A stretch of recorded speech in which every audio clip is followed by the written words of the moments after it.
Welcome back, our dear viewers. The Ministry of Tourism and Antiquities announced on Thursday the discovery of the archaeological mastaba or cemetery dating back to the Old Kingdom during the excavation carried out by the Egyptian-German archaeological mission affiliated to the German Archaeological Institute headed by Dr. Steven Sadelmayer in the archaeological area of Dahshur, southwest of Cairo.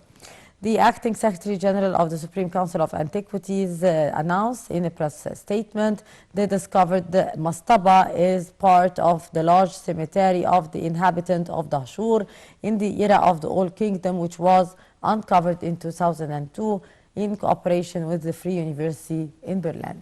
To shed more light on the issue, we are very much delighted to be joined over the phone by Ms. Rana Ihab, an expert in antiquities and tourism. Good morning, Ms. Rana.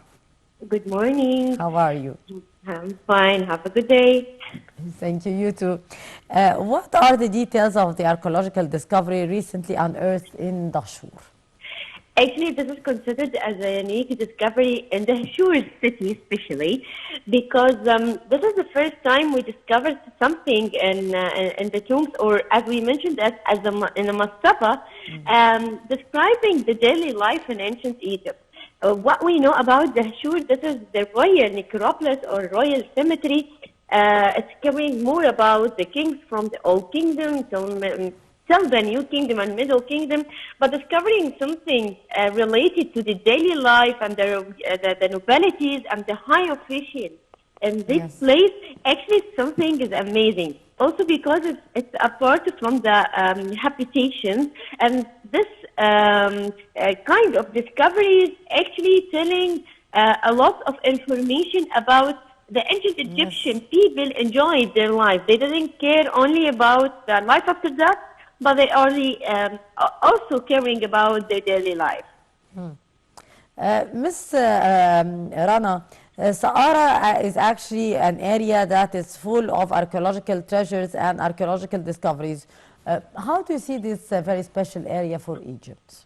Indeed, the Hashur and Saqqara important places. It's not because it's host or it's have a lot of excavation or a lot of the royal tombs in whole Egypt. It was also listed in the World Heritage List, and it's about telling us a lot of things that related to the ancient Egypt. We have in Saqqara, for example, the first step pyramid and the first stone structure in all the world, not only in Egypt. And if we're talking about Dahshur, in Dahshur we have the first true pyramid in Egypt and in all the world also, which is the Red Pyramid that's related to the King Senefru. We have the Bronze Pyramid. A lot actually of important things, important discoveries, monuments that telling us more about the ancient Egypt and the ancient life. And also Saqqara, it's not talking only about the ancient Egypt, it's also talking about the whole period or the whole culture that passed in Egypt. It started from the ancient Egypt till the Islamic era. So for that reason, those places are very, very important to us, and discovering more things inside those places, it's telling us how the importance of ancient Egyptian and how they care more about each detail. Yes, indeed. How was the site of the mastaba discovered, and what were the stages that took place during the excavation?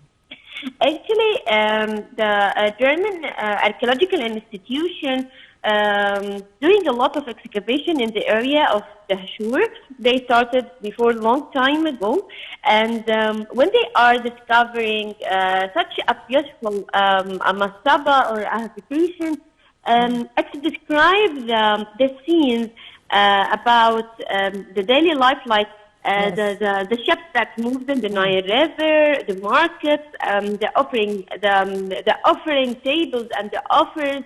And this is a kind of prayer in the Dahshur city, because as we mentioned before, it's caring more about the reality, the reality life, the kings. It's not about the nobilities and the high officials. Yes.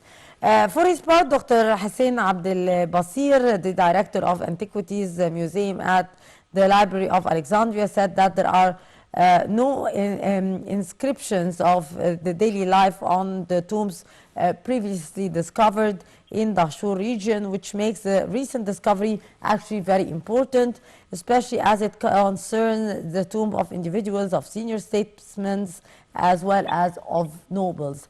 What's your take on that, Ms. Rana? Yes. Okay. I want to highlight this, especially. I'm talking more about the recent the discovery in Dahshur, and especially this place, because the tomb or the mastaba that we are discovered is made from mud brick, and it's for a person called Sanab F and his wife, and it's dated back to the end of the fifth dynasty and the beginning of the sixth dynasty in Egypt here, and also the description that inside the tomb itself.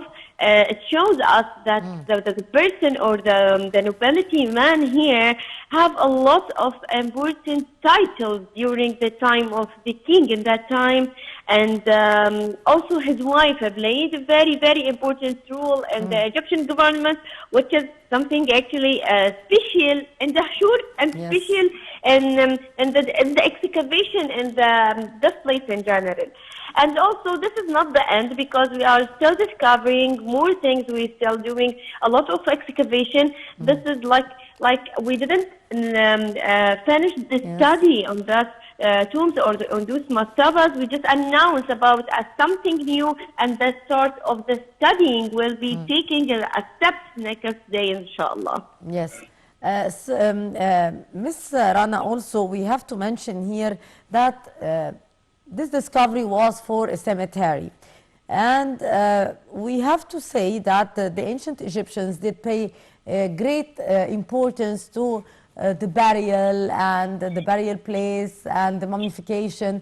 To what extent the ancient Egyptians were caring about the afterlife and the mummification and their cemeteries and whatsoever? Yes, this is very important, because yes, we mentioned today in our topic the daily life, and this is because some of people say, okay, the ancient Egyptians care only about their afterlife or life after death, and they didn't care anymore about the daily life. But this is not true. And if we talk about the part of the mummification or the afterlife, actually we have a great evidence for that. It's related to the pyramid. It's related to the book of the dead, the coffin, the secret. All of those things actually was made in a very difficult way to understand and to tell us the ancient Egyptian in that time that believe in after death, believe that we have a hell and we have a heaven.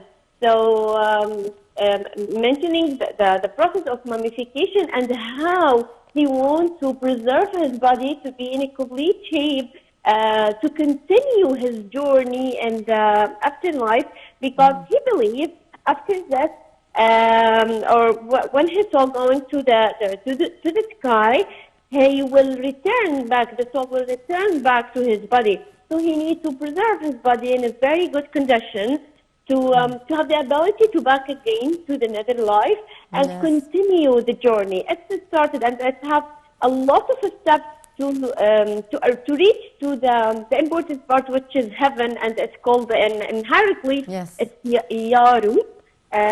So he needs to do all perfect things in his life to continue his journey in a peace.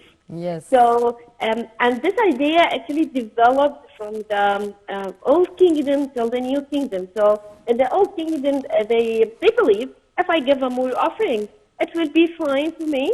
Okay, I will go to the heaven directly. And we discovered in the Middle Kingdom that we have a scene described that it should be a judgment with the God, and then if you did a lot of good things in your life, you'll go to the heaven.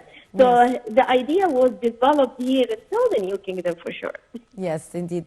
Ms. Rana, as well as this discovery in Dahshur, many discoveries were found in the very same area.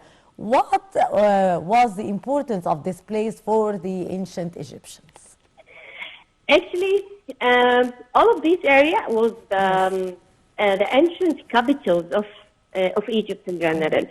So discovering, we will never stop discovering a lot of things Yes. because the people lived in this place before thousands of years ago.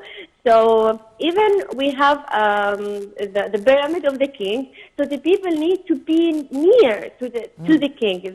They want to their mastabas or their tombs, their necropolis to be near to the king, especially if the king allowed them to do that. And this is normal in ancient Egypt. So if we take an example for the pyramid of Giza, we will see that the tombs that's related to the workers there, and actually Yes. it was recent, discovered before 10 years ago, something like that. So yes, this is normal in ancient Egypt to discover a lot of things, especially in those places. And if people, for example, from the Old Kingdom, they live there, then the people from the Greek Roman, they come in the same area. So we have a classification in the excavations itself telling us more about the people who lived in this area. For example, we can find a footprint or a handprint, like what we're talking about our discovery today. We have a new mastaba that describes to us the daily life itself, how they what they are doing in their daily life, caring about their donkeys, caring about their sheep, going to a hunting, doing a kind of a hunting, stealing, everything. So this is important, and it's not only the inscriptions, or it's not only the scenes that we discover in the tomb. It's also about the material that we are discovering actually. Like the potteries, like the things they are using in their daily life in general. So this is important, and this is a part of from the Egyptian heritage. We as an Egyptian, when we are looking at these pieces, we still have the same in our homes today. So it's something not strange for us. This is our heritage from thousands of years ago, and we are still continue that, and we are still keeping that heritage forever, inshallah. Yes, indeed, Ms. Rana Ihab, an expert in antiquities and tourism. Thank you so much for your precious input and for being our guest for today. Our dear viewers, now we'll take a short break, and after that we'll be back, so stay tuned.